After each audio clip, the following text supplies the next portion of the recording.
So this is for topic quiz A. We're doing questions 1 and 2.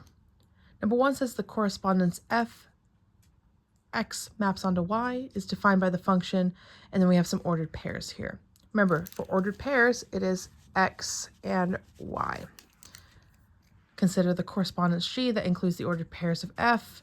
Which additional ordered pairs can be included in G, assuming that G is a function? Choose all that apply.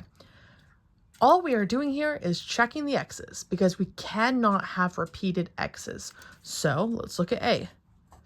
Is there another -9 in the x place? There is. That means not an answer because we cannot have repeated y's. Or sorry, excuse me, we cannot have repeated x's, meaning one x, like the x has to map onto one y. Do we have any -7s?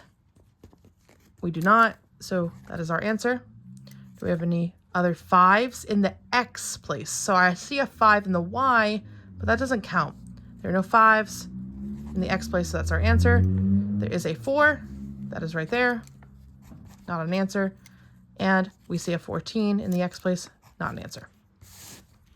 For number 2, we're reading the correspondence B. Again, these are functions. Set of students in Ms. Kumar's class maps onto set of letters of the alphabet. Remember, it is x onto y, where each student in Ms. Kumar's class is assigned to the first letter of their last name. And remember what we said, you can only have one first letter of your last name.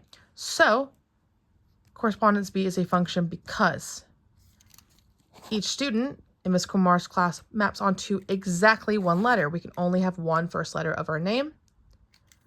And then it says domain of B is a set of, remember domain is x, and x in this case is set of students in Ms. Kumar's class.